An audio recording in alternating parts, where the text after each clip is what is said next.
Today, let's study cecum under the following headings: Introduction, Types, External features, Internal features, its relations, blood supply and development, nerve supply, lymphatic drainage, and applied importance. So coming to the introduction to the cecum, this is actually the abdominal cavity. You can see this is the abdominal cavity which is exposed, the anterior abdominal wall is exposed, and what you are seeing is all the intestine. Okay, it's the intestine. Now what we have done is, we have exposed the small intestine.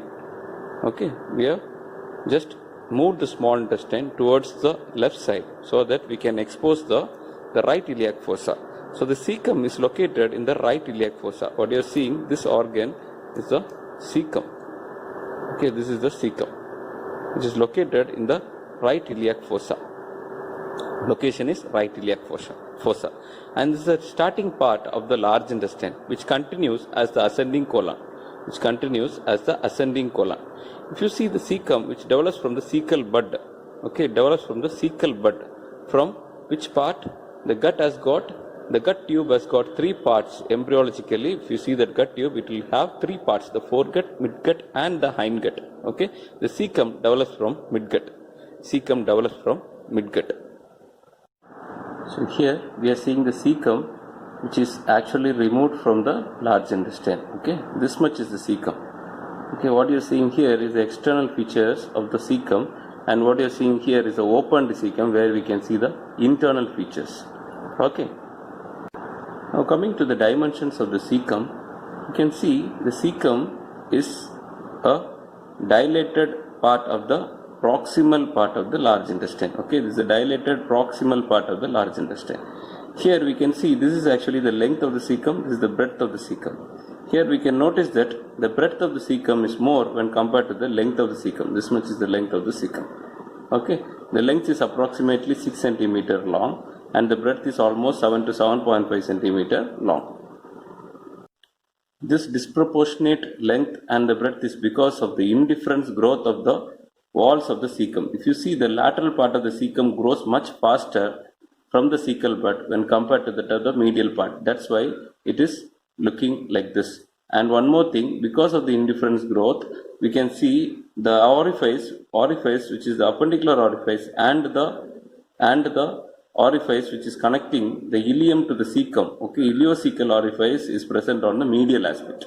Okay, because of the indifference growth in the wall of the cecum. The lateral wall grows much faster when compared to that of the medial wall. Related to this type of developmental aspect of the cecum, and the shape of the cecum may vary, and this shape will determine the types of the cecum. Okay, the most common type of cecum is the ampullary type of cecum, which you are seeing it here.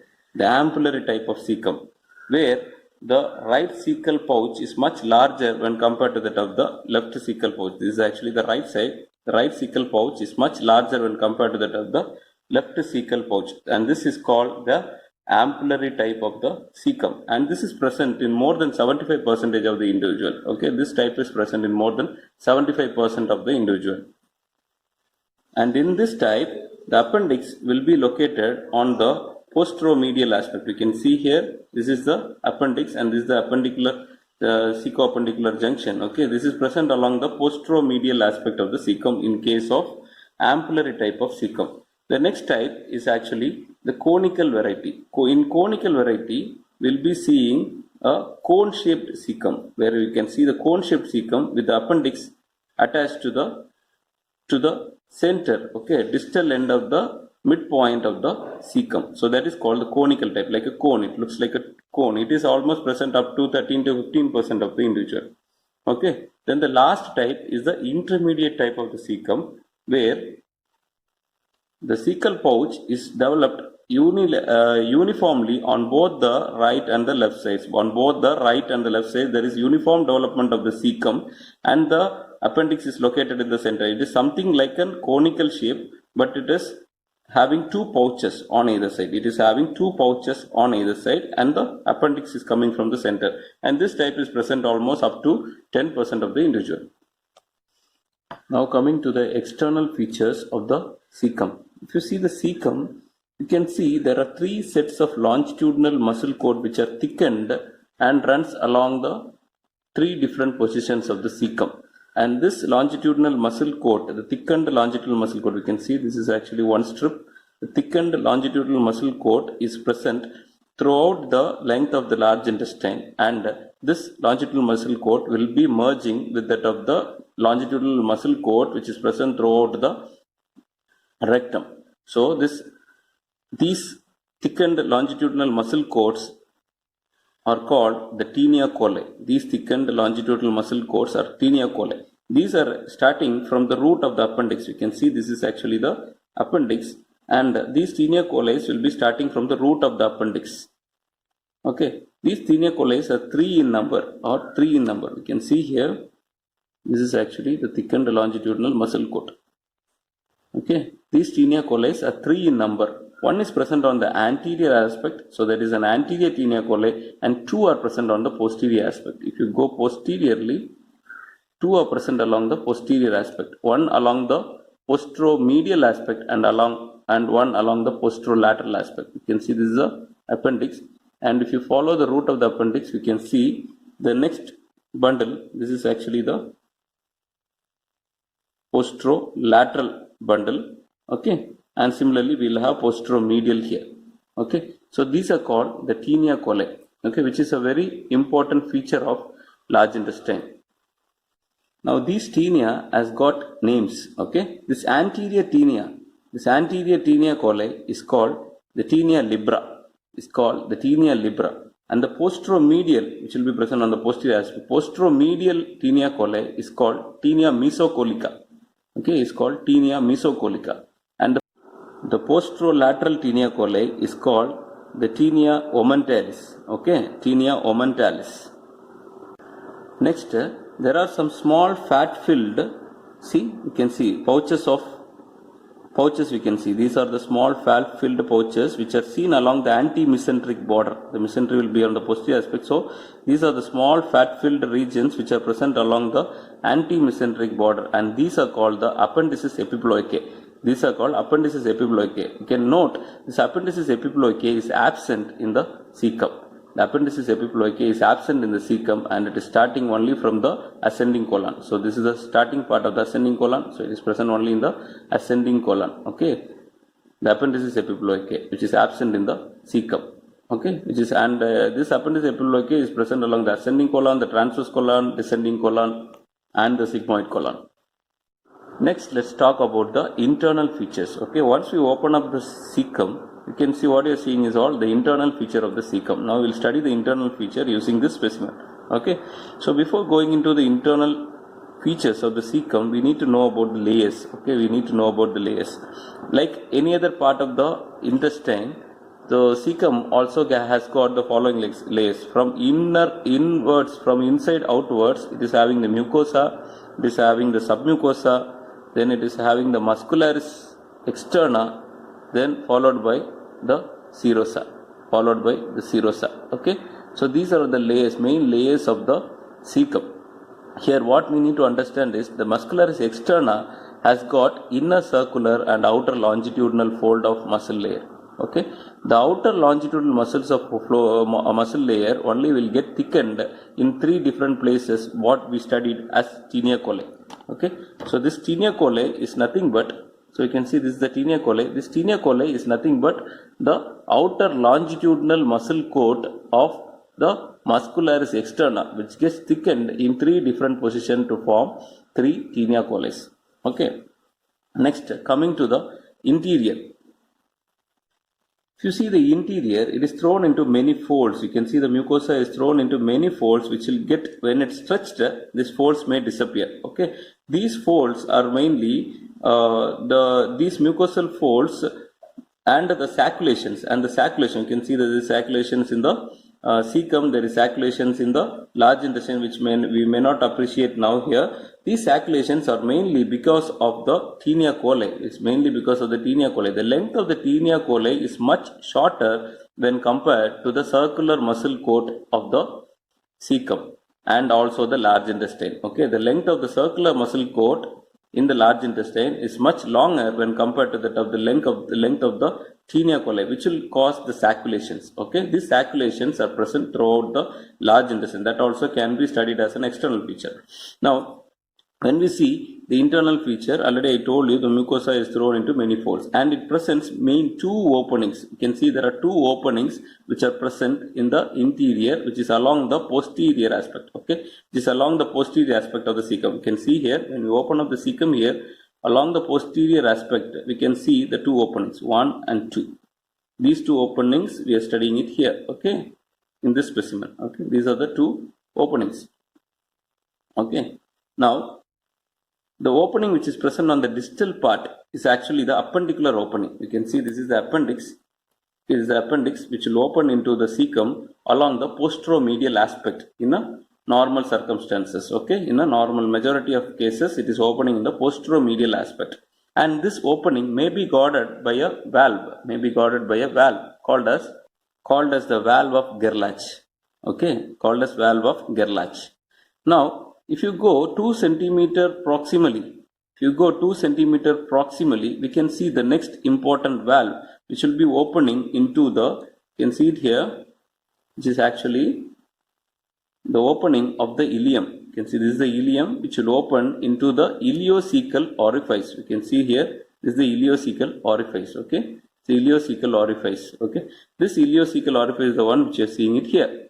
Okay, this ileocecal orifice, we can see it is an oblique passage. Okay, it's an oblique opening which is present along the posterior aspect of the cecum, which is present 2 centimeter proximal to that of the appendicular orifice. This ileocecal valve is located at the junction between the cecum and the ascending colon. We can see just at the superiormost end of the cecum. Okay, it is present at the superiormost end of the cecum. Okay, we can call it a cecocolic junction. It is present at the cecocolic junction. Now, if you see this valve, if you see the cecocolic junction, if you see the valve, the ileocecal valve, it is guarded by two lips. You can see there are two lips. There is a superior lip and an inferior lip. Okay, there are two lips for the valve. Now, see the upper lip. This upper lip is more horizontally placed and it is present at the cecocolic junction. Okay, the cecum, this is the ascending colon. So, this is the cecocolic junction. So, the upper lip is more horizontal and shorter and it is present at the cecocolic junction. Okay, the lower lip is much more oblique. Okay, and it is concave. It is oblique and concave. And these lips will end in these two frenulas. Okay, these two frenulas. So we can see there are two frenulas, one on the right end and one on the left end. Okay, so this is called the right frenula and this is the left frenula. Okay, this is the right frenula and this is the left frenula. This valve, ileocecal valve, is kept closed by the distension or the loading of that of the cecum and also by the sympathetic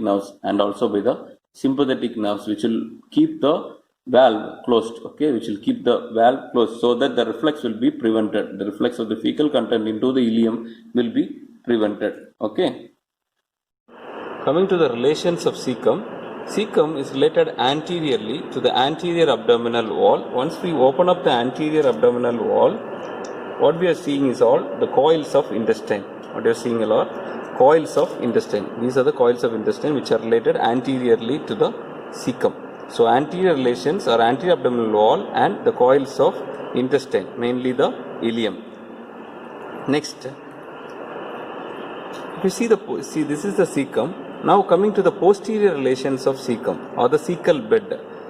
So this much is the cecum. So we can see the posterior relations here, which is related to two muscles. One is the psoas major here. This muscle is the psoas major and this is the iliacus. So the two muscles are related posteriorly. You can see it here. So this is the cecum. So it is related to the psoas major and iliacus. Then next it is related to three nerves posteriorly. You can see over the psoas major, what you are seeing is actually the genitofemoral nerve. This is the genitofemoral nerve, so which is related posterior to the cecum, followed by along the lateral margin of the psoas major, we can see this is a femoral nerve. Okay, so this is a femoral nerve which is also related to the cecal bed. is actually the lateral cutaneous nerve of thigh. This is the lateral cutaneous nerve of thigh, which is also related posteriorly. So posterior relation of the cecum, there are two muscles and the three nerves. The two muscles are psoas major and the iliacus. Then the three nerves are the genitofemoral nerve, the femoral nerve, and the lateral cutaneous nerve of thigh and the lateral cutaneous nerve of thigh. These are the three nerves and the two muscles which are related. Along with these, we have one more blood vessel which is related posterior to the cecum. That is here. This is the gonadal vessels. Okay, these are the gonadal vessels. The testicular vessels in case of males and ovarian vessels in case of females. So these are all the posterior relations of cecum. So all these posterior relation structures belong to the right side. We can see this is actually the right psoas major, the right iliacus, and the right nerves. Okay, right genitofemoral nerve, right femoral nerve, the right lateral cutaneous nerve of thigh. Okay, and the right gonadal vessels. So everything belongs to the right side. So one more thing we can note for understanding sake, this is actually the iliacus, and above this what we are seeing, this muscle is the quadratus lumborum muscle. Okay, this is actually the quadratus lumborum which is ending here, and this is actually the iliacus.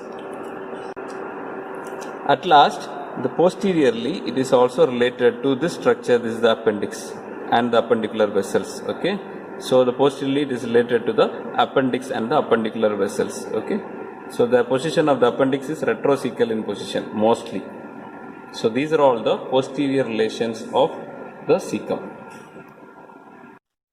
Now coming to the blood supply of the cecum, the arterial supply is through the artery of the midgut. There is the superior mesenteric artery. What you are seeing here is actually the superior mesenteric artery which is supplying the derivatives of the midgut. Okay, the cecum is derived from midgut and hence it is supplied by the branches of the superior mesenteric artery.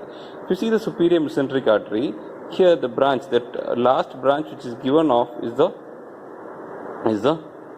ileocolic branch. Okay, it's the ileocolic branch which is cut here. This has to be coming like this, and this is actually the ileocolic branch. Okay, the colic branches which are coming from the ileocolic artery. Okay, these colic branches will be supplying the cecum. Okay, the colic branches which are branches of the ileocolic branch of the superior mesenteric artery, which is the artery of midgut, is supplying the cecum. Next, coming to the venous drainage, the veins which are draining the cecum will be draining into this vein. This is the superior mesenteric vein, which will be draining into, it will follow the arteries and it will be draining into the superior mesenteric vein, which will in turn drains into the portal vein. Okay, which in turn drains into the portal vein. Coming to the nerve supply of cecum, it is supplied by both sympathetics and parasympathetics. Okay, sympathetic and parasympathetic. These sympathetics are derived from lower thoracic part of spinal cord. Okay, is derived from lower thoracic 6 spinal segments. Okay, so the preganglionic fibers are coming from the lower thoracic part of the spinal segments, and the parasympathetics are coming from the vagus. Okay, parasympathetics are coming from the vagus. These sympathetics and parasympathetics will form plexus. Okay, will form plexus along the superior mesenteric vessels. Okay, so here we will have ganglia and the plexus is formed. These plexus are called superior mesenteric plexus. These plexus are called superior mesenteric plexus. From here, the postganglionic fibers will pass through the ileocolic branches and it will be supplying the cecum. Okay, so these parasympathetic and the sympathetic fibers will pass through this through the plexus around the superior mesenteric artery, and the postganglionic fibers will pass through the arteries supplying the cecum and supplies the and innervates the cecum. These sympathetics are mainly will be causing the constriction of the valves, and the parasympathetics is mainly responsible for the production of mucus by stimulating the goblet cells. Next, let's study the lymphatic drainage. Lymphatic drainage of cecum. Okay, so to understand the lymphatic drainage of cecum, we need to know about three groups of lymph nodes. Okay, the one is present along the mesoappendix. Okay, one group is present along the mesoappendix, other group is present along the ileocholic artery. Okay, along the ileocholic artery, and third group which is along the superior mesenteric artery, which is along the superior mesenteric artery. So these three group of lymph nodes we should know. So this group of lymph node is the lymph nodes along mesoappendix. Mesoappendix is nothing but the mesentery of the appendix. Okay, these lymph nodes are present inside that mesoappendix. Then the lymph nodes along the ileocholic artery is called ileocholic nodes. And these nodes along the superior mesenteric artery is called superior mesenteric nodes. Superior mesenteric nodes. Okay, so the lymph from the cecum and also the appendix will pass through the lymph nodes along the mesoappendix. From here it will pass through, it will follow the arterial system, and it will drain into the ileocholic nodes. From the ileocholic nodes, the efferent ducts will be passing through the artery. Ducts will be passing along the artery to drain into the superior mesenteric nodes. So this is the lymphatic drainage of both the cecum and the appendix. At last, coming to the applied importance of cecum. If you see, most of the time the cecum is retroperitoneal. Okay, the cecum is retroperitoneal. Cecum and ascending colon is retroperitoneal. In 11% of the individual, this ascending colon and the cecum may be suspended from the posterior abdominal wall by a mesentery. Okay, by a mesentery. In very rare cases, around 10 to 11% of individual, it is suspended from the posterior abdominal wall by means of a mesentery. In that case, the cecum and the ascending colon will become mobile, and it is susceptible for volvulus.